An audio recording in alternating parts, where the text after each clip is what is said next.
Hello friends, मैं सौरभ पाठक एक बार फिर स्वागत करता हूं आपके अपने YouTube channel Saurabh education zone में। दोस्तों, आज एक बार फिर आपके सामने एक नया वीडियो लेके हाजिर हूं। आज अपना टॉपिक है प्राणियों में पोषण का सेकंड भाग, जिसमें कि मानव में पाचन या डाइजेशन इन ह्यूमंस के बारे में आज हम लोगों को पढ़ना है। तो इसके पहले घास खाने वाले जंतुओं में पाचन और अमीबा या एक कोशिकीय जंतु जो होते हैं उनमें पाचन कैसे होता है, इसके बारे में डिस्कस किया जा चुका है। तो आज अपना टॉपिक है मानवों में पाचन या डाइजेशन इन ह्यूमंस। जैसा कि हम सभी लोग जानते हैं कि हमारे आहार में मुख्यतः पोषक तत्व या न्यूट्रिएंट्स पाए जाते हैं और इसमें कुछ निरर्थक भी पदार्थ पाए जाते हैं जिसे अपोषक या नॉन न्यूट्रिएंट्स कहते हैं। अधिकांश पोषक पदार्थ ऐसे बहुत बड़े बड़े और जटिल अणुओं के रूप में होते हैं जिन्हें शरीर की कोशिकाएं ग्रहण नहीं कर सकती हैं। ठीक है, अतः इन अणुओं को या ऐसे अणुओं का ऐसे छोटे छोटे अणुओं में विखंडन आवश्यक होता है, नहीं तो ये शरीर अवशोषित ही नहीं कर पाएगा जो कोशिका कला के पार कोशिकाओं में जा सके। इसीलिए इसको छोटे छोटे कणों के रूप में परिवर्तित करने की अत्यंत आवश्यकता होती है।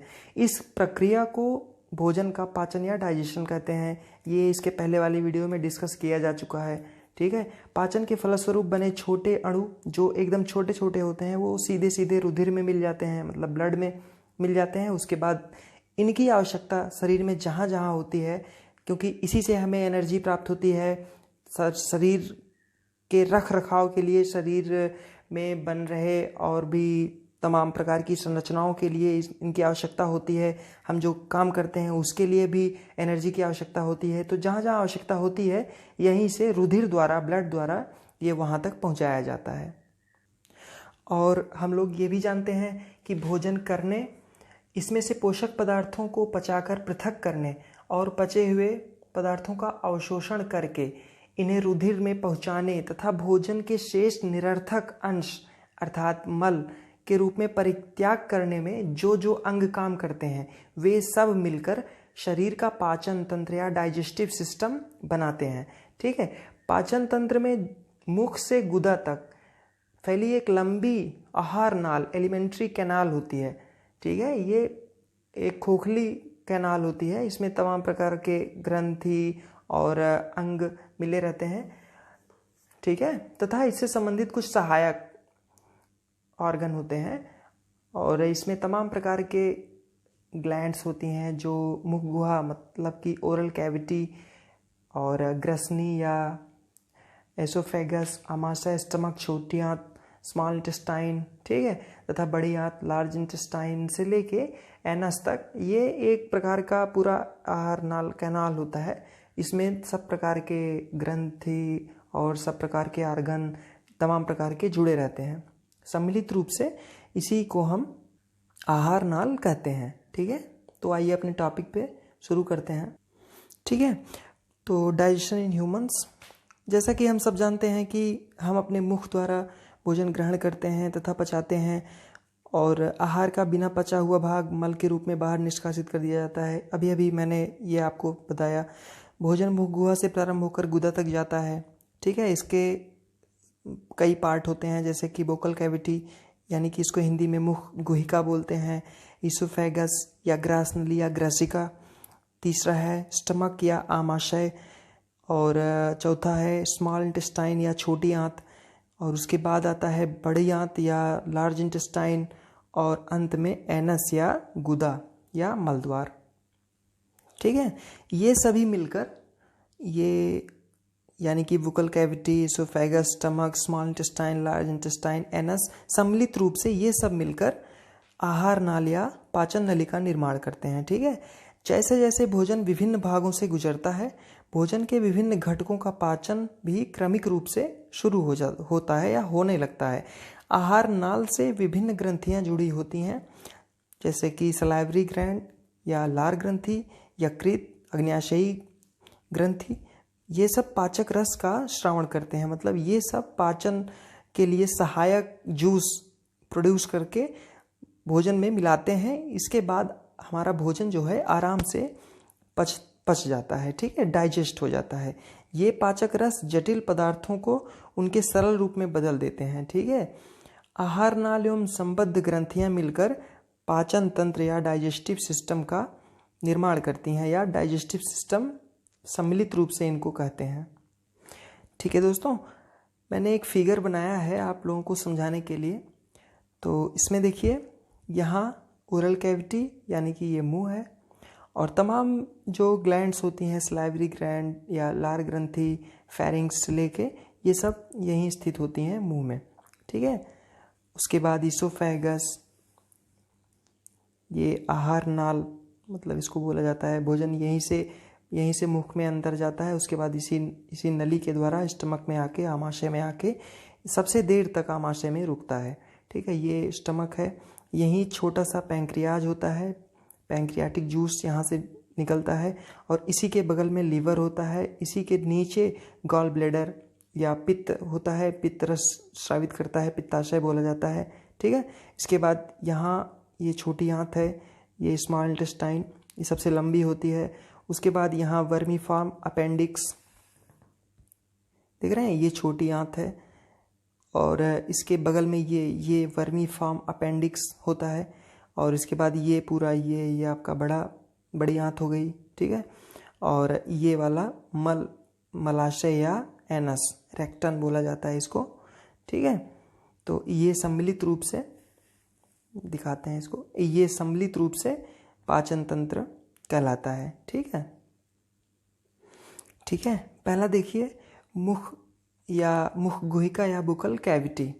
ठीक है, अभी मैंने जो ये दिखाया, ये फिगर में देखिए, ये है ये मुख गुहिका या बुकल कैविटी। ठीक है, ठीक है, आहार को शरीर के अंदर लेने की क्रिया अंतःग्रहण कहलाता है। ठीक है, हम अपना जब भोजन लेते हैं, मतलब भोजन मुख में रखते हैं, तो उसे अंतःग्रहण करते हैं, ग्रहण कर रहे हैं। तो आहार को शरीर के अंदर लेने की क्रिया अंतःग्रहण कहलाती है। हम अपने दांतों द्वारा भोजन को चबाते हैं। ठीक है, पहले मैंने निवाला लिया, उसके बाद अपने मुख में रखा, उसके बाद अपने दांतों द्वारा उसे तब तक चबाते हैं जब तक वो माहीन एकदम बारीक कणों में नहीं टूट जाता है। ठीक है, दांतों द्वारा हम भोजन को इतना चबाते हैं कि वो एकदम बारीक कणों में टूट जाए। उसके बाद उसे पीस डालते हैं। कार्य एवं आकृति के आधार पर दांतों के 4 प्रकार होते हैं। ठीक है, कृंतक, इंसाइजर टीथ, रत्नक, कैनाइन टीथ, और प्रीमोलर यानी कि अग्रचवर्णक, और मोलर मतलब कि चवर्णक। ठीक है, ये सब दांत मसूड़ों के बीच अलग अलग सॉकेट में धंसे होते हैं। ठीक है, ठीक है, आगे देख लीजिए। थोड़ा सा दांतों के बारे में मैंने बताया है, आप लोगों को देख लीजिए। इंसाइजर खाने के टिकड़ों को कुतरने, पकड़ने व काटने का काम करता है, मतलब कि कृंतक किसको बोलते हैं, इंसाइजर, ये कुतरने और पकड़ने और काटने के काम आते हैं। ठीक है, और अगला है रत्नक, कैनाइन, फाड़ने के काम आते हैं ये दांत। और अग्रचवर्णक और चवर्णक, प्रीमोलर और मोलर, ये तो चबाने के ही काम आते हैं, पीसने के। ठीक है, हमारे जीवन में दांत 2 बार आते हैं। ठीक, एक बार बचपन में, जिसे हम दूध के दांत कहते हैं, मिल्क टीथ, जो सबको बचपन में आते हैं और टूटते हैं, फिर दोबारा उसकी जगह पे दूसरे नए दांत उगते हैं और वो जीवन भर रहते हैं। तो जो बचपन में आते हैं वो दूध के दांत होते हैं, सभी को पता ही है। उसके बाद जो है दांत 7-8 साल के बाद धीरे धीरे स्थायी रूप से उगाते हैं उसी जगह पे, जिसे हम परमानेंट टीथ कहते हैं। ठीक है, आगे देखिए, अगला है जीभ। जीभ एक मांसल पेशी अंग होता है जो पीछे मुख गुहिका के आधार तल से जुड़ा होता है। ठीक है, इसका अग्रभाग स्वतंत्र होता है, जिसको हम लोग छू भी सकते हैं। यह बोलने तथा भोजन में लार मिलाने के काम आता है। ठीक है, मिलाने का कार्य करता है, तथा निगलने व स्वाद का पता लगाने में भी जीभ की बड़ी अहम भूमिका होती है, क्योंकि हम जीभ से ही किसी का स्वाद पता कर सकते हैं। और जीभ के 4 भाग होते हैं, आपको पता है, जिसमें सबसे बाहरी वाला जो होता है, एकदम जो नुकीला होता है, वो मीठे का पता लगाता है।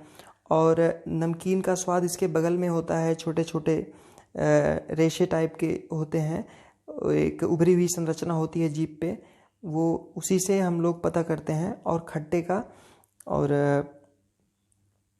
ठीक है, खट्टा और क्षारीय भाग इसके पीछे वाले पार्ट से हमको पता चलता है। ठीक है, ठीक है, इसको फिर से देख लीजिए। जीभ एक मांसपेशी अंग होता है जो पीछे मुखगुहिका के आधार तल से जुड़ा होता है। इसका अग्रभाग स्वतंत्र होता है। यह बोलने तथा भोजन में लार मिलाने का कार्य करती है। ठीक है, ये तो अभी अभी हमने बताया। निगलने व स्वाद का पता लगाने में भी जीभ की बड़ी अहम भूमिका होती है। अभी अभी डिस्कस किया हमने। जीभ पर स्वाद कलिकाएं होती हैं जिसकी सहायता से हमें स्वाद का पता चलता है तथा बोलने के लिए जीभ की अहम भूमिका होती है। ठीक है, ठीक है, अगला है फूड पाइप या भोजन नली। ठीक है, निगला हुआ भोजन ग्रास नली अथवा ग्रासिका में जाता है। ग्रासिका गले एवं वक्ष से होती हुई जाती है तथा ग्रासिका की भित्ति के संकुचन से भोजन नीचे की ओर सरकता है। वास्तव में संपूर्ण आहार नाल संकुचित होता रहता है तथा इसी गति के कारण भोजन नीचे की ओर धकेलता है या नीचे की ओर सरकता रहता है। इसी गति के कारण भोजन नीचे की ओर धकेलती रहती है। मतलब कि ये संपूर्ण आहार नाल, ठीक है, संपूर्ण आहार नाल संकुचित होता रहता है और एक गति करता रहता है। इसी के द्वारा भोजन जो है नीचे की ओर सरकता जाता है। कभी कभी हमारा आमाशय खाए भोजन को स्वीकार नहीं करता, अतः उसे वमन या वोमिटिंग करके बाहर निकाल देता है। जो भोजन हमने खाया है वो किसी कारणवश, चाहे पेट में कोई समस्या है, कोई इन्फेक्शन गया है या आमाशय में ज़्यादा भोजन एकत्रित हो गया है, किसी अन्यत्र कारण से भी आमाशय उस भोजन को स्वीकार नहीं कर रहा है, तो वोमिटिंग के द्वारा एक्सेस जो वो खाना अतिरिक्त या जो भी हमने खाया पिया है वो अतिरिक्त हो गया है, उसको बाहर निकाल देता है आमाशय। ठीक है, अगला देखिए स्टमक या आमाशय। आमाशय मोटी भित्ति वाली एक थैलीनुमा संरचना होती है। ठीक है, ये आमाशय है। ये आहार नाल मतलब भोजन जब हम यहाँ से करते हैं, यहाँ से भोजन करते हैं, बुक्कल कैविटी से भोजन यहाँ से सीधा इस पाइप के द्वारा हमारे आमाशय में आता है और 4 से 5 घंटे तक इसमें रुकता है। और यहाँ पे तमाम प्रकार की जो अम्ल और भोजन पचाने के लिए जो उपयोग में आते हैं, जूस, मतलब कि जो तमाम ग्रंथियों से रस निकलता है भोजन पचाने के लिए, यहाँ पे आके मिलता है।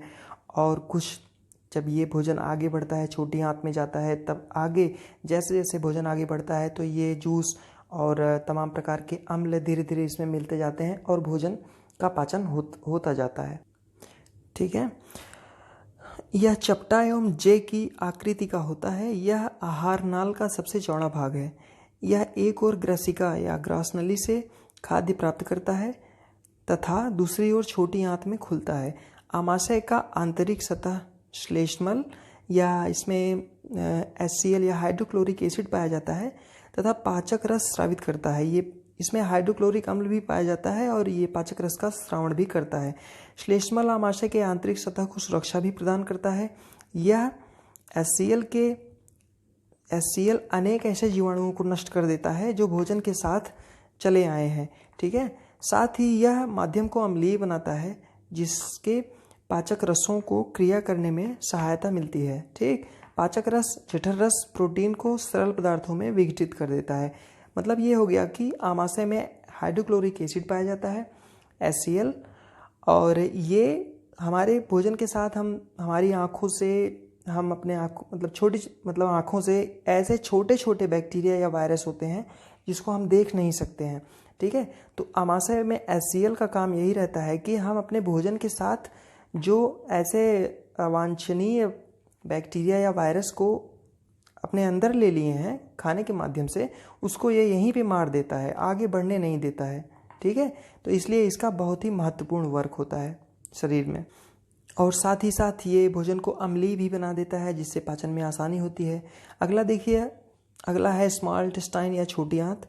छोटी आंत लगभग 7.5 मीटर लंबी, ठीक है, अत्यधिक कुंडलिनी नुमा नली होती है। ये अत्यधिक कुंडलिनी नुमा मतलब बहुत ही घुमावदार होती। ये देखिए, इसमें यहाँ भोजन यहाँ था, यहाँ HCl और अन्य जो ग्लैंड्स हैं वहाँ से पाचक रस यहाँ आके मिले, फिर भोजन यहाँ से ऐसे कुंडलिनी नुमा आकृति में पहुँचता है। ये देखिए पूरा कैसे कितना घुमा हुआ है, ये कुंडलिनी जैसे कि एकदम घुमावदार संरचना है। भोजन यहाँ पहुँचता है और इसकी लंबाई लगभग 7.5 मीटर होती है। ठीक है, फिर से देख लीजिए, छोटी आंत लगभग 7.5 मीटर लंबी अत्यधिक कुंडलिनी नुमा नली है। यह यकृत यानी कि लीवर एवं अग्न्याशय से स्राव प्राप्त करती है, मतलब कि यहाँ अग्न्याशय और लीवर का जो जूस निकलता है वो प्राप्त करती है। इसके अतिरिक्त इसकी भित्ति से भी कुछ रस स्रावित होता है। ठीक है, इसको आप चित्र के माध्यम से समझिए। ये यकृत है, ये गॉल ब्लैडर है और ये पैंक्रियाज है। तो यहाँ से जब भोजन आगे बढ़ा तो इस यहाँ ये वाला और ये सब जूस जो है इसमें आके मिल जाता है, तो उसके बाद यहीं इसका पाचन होने लगता है। ठीक है दोस्तों, अगला है लीवर या यकृत। यकृत गहरे लाल भूरे रंग की ग्रंथि है जो उदर के ऊपरी भाग में दाहिनी ओर व्यवस्थित होती है। यह शरीर की सबसे बड़ी ग्रंथि है और ये सबसे बड़ी के साथ साथ सबसे इम्पॉर्टेंट ग्रंथि भी है। यकृत यानी कि लीवर शरीर की सबसे बड़ी ग्रंथि है और ये जितनी बड़ी ग्रंथि है उतना बड़ा ही इसका काम है। ठीक है, इसका बहुत ही सेंसिटिव ग्रंथि तो है ही, इसका बहुत ही महत्वपूर्ण कार्य होता है। ये पित्त का श्रावण करता है। ठीक है, सिक्रीशन ऑफ बाइल, मतलब ये बाइल जूस स्रावित करती है। ठीक, और ये कार्बोहाइड्रेट के उपापचय में भी सहायता करती है। ठीक, और ये एक काम और करती है कि वसा यानी कि फैट का उपापचय करती है। ठीक है, लीवर के अगले कार्य में आप देखिए लस्सी का उत्पादन एवं रुधिर संचय। अगला है विटामिनों का संश्लेषण एवं संचय।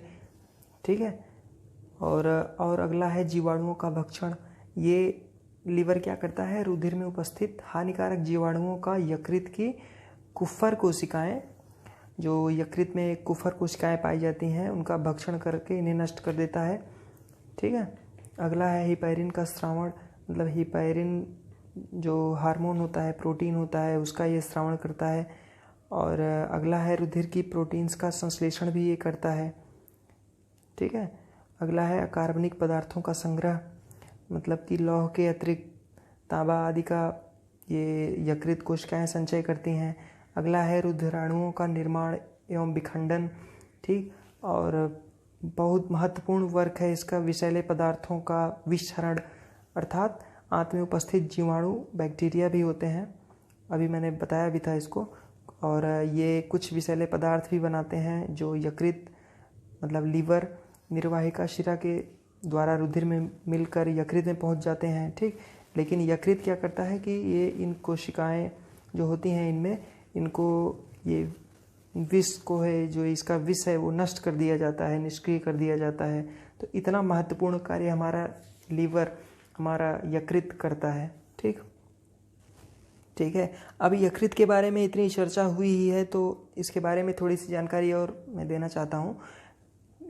सभी को पता है कि यकृत कितना सेंसिटिव और कितना महत्वपूर्ण ऑर्गन है।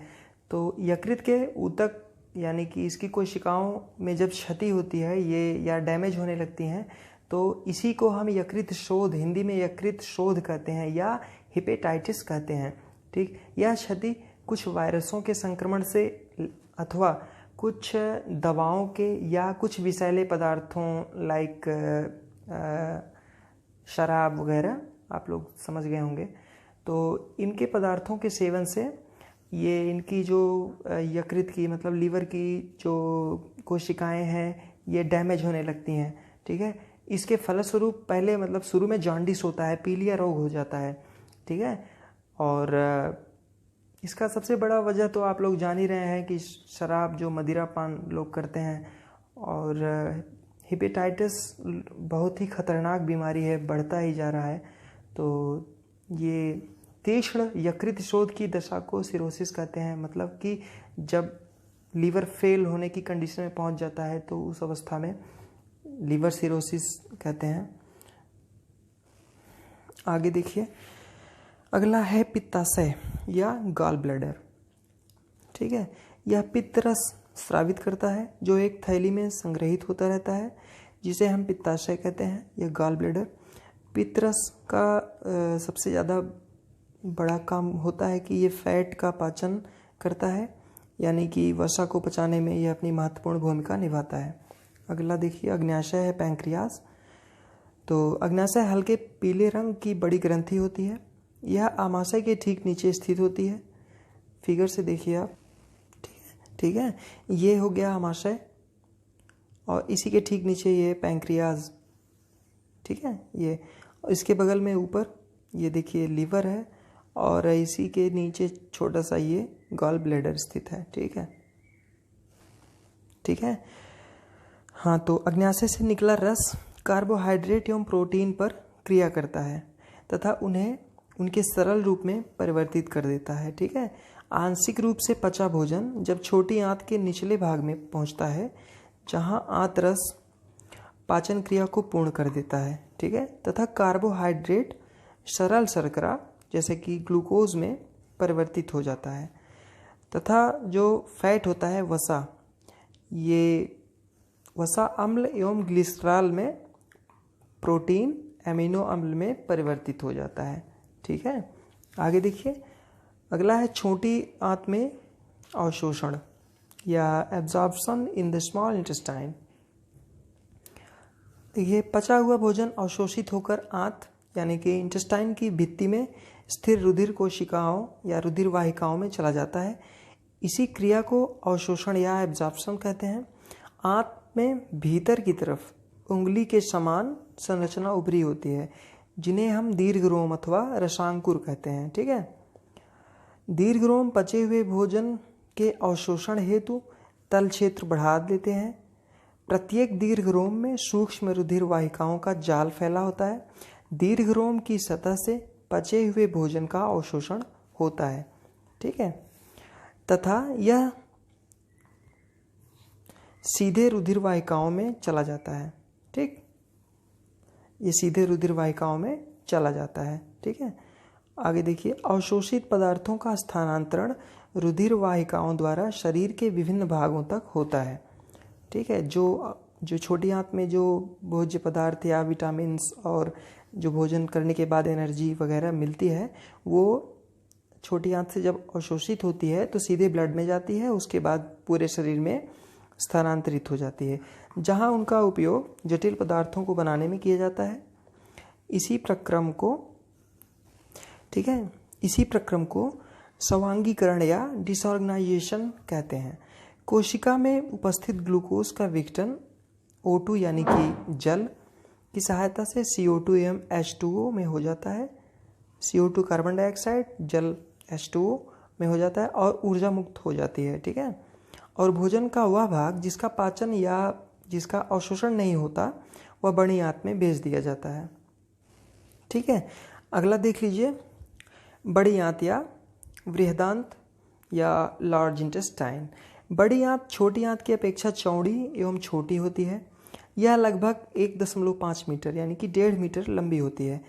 इसका मुख्य कार्य जल यानी कि H2O एवं कुछ लवणों का अवशोषण करना होता है और बचा हुआ अपचित पदार्थ, ठीक, मलाशय में भेजा जाता है, मतलब मलाशय में यहीं से चला जाता है तथा ठोस मल अर्ध ठोस सेमी सॉलिड स्टूल के रूप में रहता है तथा उसे गुदा द्वारा एनस मतलब कि गुदा द्वारा मतलब एनस द्वारा निष्कासित कर दिया जाता है, ठीक है।